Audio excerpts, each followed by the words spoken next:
په هر لور تیاره تیاره وه د تیارو نه ډک جهان و د تیارو نه ډک جهان کې یو الله و یو میزان و نه آباده آبادي وه یعنی خوشی بیابان و دې خوشي بیابان کې زما ذهن پریشان و او یو عجب غوندې ماحول و یو عجبه ننداره وه بس هوا د مایوسۍ وه په هر لور خوره وره وه او دې خاموشه خاموشۍ کې نه مې مل نه مې رهبر و نه په حال د غمجن زړه مې څوک همدم زما خبر و د منزل امید مې نه و چې تر څو زما نظر و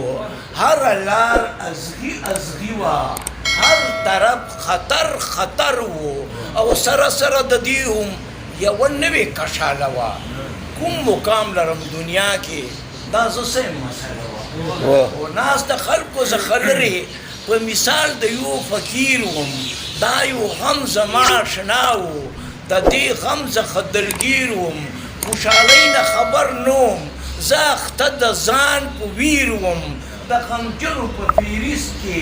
بې مثال وم بې نظیر وم دا مې حال او دا زه وم هیڅ خبر له هیڅه نه وم ببر سر په پښو بربنډ زه شمار په ژوند لکه د مړه وم او څه مقصد مې د ژوند نه و چې یم ولې پیدا شوې څه مقصد مې د ژوند نه و چې یم ولې پیدا شوې کوم سبب کوم ضرورت و چې دنیا ته یم راغلی د دې سوال ځواب لټونکي ناست د ځان سره وم غلی د فکرونو په دریاب کې بس غوټې به مې خوړلې چې ناڅاپه نه یو غږ مې تیر له غوږ شولو شیرین ولې ناستې غمزوله ولې دومره یې غمګین او ما چې سترګې پورته کړلې نو یو حسن بې مثال و سور پیزوانې په سرو شونډو زنګېده لکه د ټال و کمالي وزو په منځ کې یو وړوکی غوندې خال و واز د زلفو محافظې یو رخمین او نری شال و او د کتاب په شانې مخ یې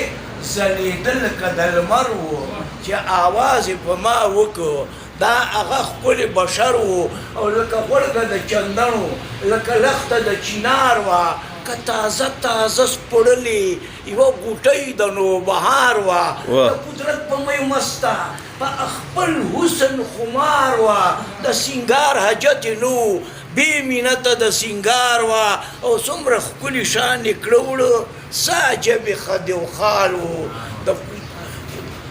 د سینګار حاجت یې نه و څه عجبې خد و خال و او د وجود هر یو اندام یې قدرت ایښی په کمال و او د سرو شونډو له سرونو یې ګلونه شرمېده و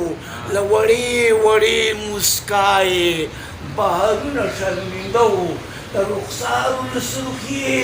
شفقونه شرمېده و له غاښو یې ملغلرې او لالونه شرمېده و شرمېده به ولې نه و یو په سر ورڅخه زیات و نه توبه ربه توبه چې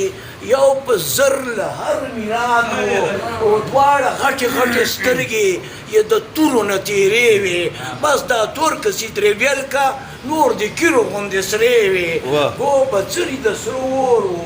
یا انګار یا شرارې وې په کاکو کې اورېدلې ځکه وړ د نندارې وې او د بڼو سیتم یې دا چې له کډوالي ګوړګوتي و ګوړګوتي په داسې ډول چې د مستې په مستي و ما یې ځنې ته چې پام شو نو کتل مې ورته ګران و څه مجال چې ویې ګورم یا په ما کې دومره توان و د قدرت عظیم شاهکار و مصور ورته حیران و چې پرې سترګې برېښېدلې هغه لال د بدخشان و نه نیلم و نه پوکراج و نه مثال ورته زرکون و نه حقیق نه فیروزه وه نه الماس ورته بدون و او زر کې وویل چې قدم یې یو په سل رانه حسین دی زر کې وویل چې قدم یې یو په سل رانه حسین دی بلبل دا اعتراف وکړو چې غږ رانه شیرین دی بورا وویل چې ګل دی دا زما پوره یقین دی مچۍ وویله غلط شوې ورته وګوره ګبین دی هر یو ګوته په خوله وه جوړ پرې کړې نشه وه غرض دا چې اوس نه و یو عجبه تماشه وه او خماري سترګې یې دواړه زما سترګو ته نږدې کړې هم سره د دې یې زلفې په سپین مخ خورې ورې کړې بیا په نرمو نرمو شونډو یې شروع داسې کیسې کړې چې ته ولې پریشان یې چې ته ولې وسواسې کړې او شابه زرکه راته وایه چې په زړه دې څه ارمان دی کوم یو درد لري په زړه کې د دې درد دې څه درمان دی او ما د خپل ارمان په هکله ورته واړه حالات تیر کړل د زړه راز مې ورته وښود ډېر مې زور ډېر مې په ځیر کړل ورسره مې په سلګو کې داسې هم ورسره ډېر کړل چې اوس دا حسن حسینې رانه هېر هر څه هر څه هېر کړل ته مې تېر غمونه ژاړي زه په نوي غم ککړ شوم ستا په مینه کې لغړ شوم او په لټون کې د یو راز وم هغه راز راته عیان شو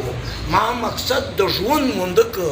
ځکه ځان زما د ځان شو عقل هوش مې ځای ته راغله کوزه ځمکه پاس اسمان شو خو اوس تا بغیر د عمر تېرول هم راته ګران شو دا واده را سره وکړه دا اقرار را سره وکړه چې د تا یم په دې ټکي دا زخمی زړګی مې ښه کا او سترګې ښکته ساه نیولې یو ساعت په تصور شوه ما وې لاړله نادانه په کیسو کې مرور شوه را برسېره شیرینه د شیرینې خولې خبر شوه ته زما یې زه دې تا یم لوز راغله لکه د نر شوه او ما د ډېرې خوشحالۍ نه چغه وکړه لیونتوب و چې ناڅاپه نه راویښ شوم څومره